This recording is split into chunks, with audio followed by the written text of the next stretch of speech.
अगर आप इस लेक्चर को पहली बारी देख रहे हो और आपने मेरी how to prepare current affairs वाली क्लास नहीं ली है, तो आप पहले उसको देखना, फिर ही इस क्लास को लेना, तभी आप इस चीज को समझ पाओगे कि यहाँ पर मैं किस तरह से पढ़ाने वाली हूँ।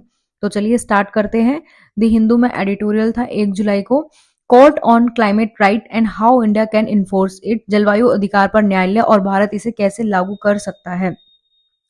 तो ये जो केस था ये किससे रिलेटेड है, ठीक है। तो ये केस था रिलेटेड था कि गंभीर रूप से संकटग्रस्त ग्रेट इंडियन बस्टर्ड के संरक्षण और इसी पक्षी के आवास में नवीकरणीय ऊर्जा अवसंरचना, विशेष रूप से सौर ऊर्जा और पवन ऊर्जा परियोजना के बीच संघर्ष पर केंद्रित है। मतलब हम जो भी ये डेवलपमेंट के कार्य कर रहे हैं, पवन ऊर्जा है, सौर ऊर्जा है, तो इससे क्या हो रहा होगा, वहां पे जो ग्रेट इंडियन बस्टर्ड है तो उन पर कुछ इम्पैक्ट हार्मफुल पड़ रहा होगा, जिसको लेकर सुप्रीम कोर्ट ने डिसीजन दिया। इस वजह से ये हमारा न्यूज़पेपर में आया। तो अब ठीक है, अब आपने इसको समझ लिया, ये न्यूज थी और किससे रिलेटेड ये केस था। अब देखो, एथिक्स पेपर 4 जो आपका जीएस 4 है, उसमें 2014 में केस स्टडी आई थी। तो यूपीएससी थीम के अकॉर्डिंग मेंस में क्वेश्चन पूछता है। तो अगर डेवलपमेंट वीएस अपना इन्वायरमेंट, इनके बीच में अगर कंफ्लिक्ट हो तो इस स्थिति में हम क्या करें।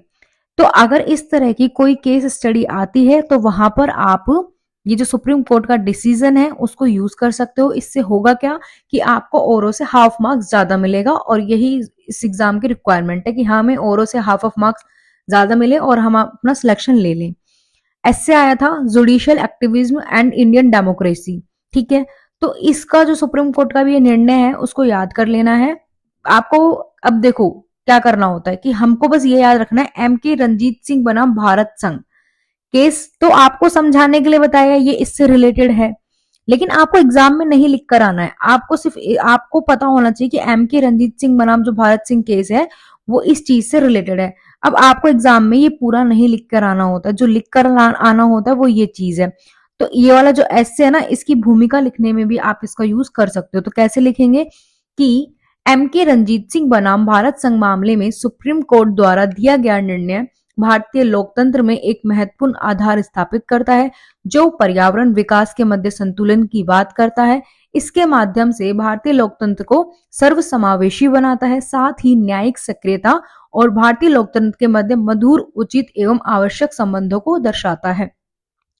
तो ये आप इस तरीके से इस ऐसे के इंट्रो को लिखने के लिए भी कर सकते हैं। साथ ही आपको किसी भी उसका कंक्लूजन लिखना हो, अगर जीएस का कोई पेपर है तो उसके कंक्लूजन में भी आप इस चीज को लिख सकते हो। तो आपको मैं वही चीज सिखाने वाली हूँ यहाँ पर कि एग्जाम में किस तरह से पूछता है, किस तरह से पीवाईक्यू आए हुए हैं और किस तरह से हम उस न्यूज को यूज में लेना है।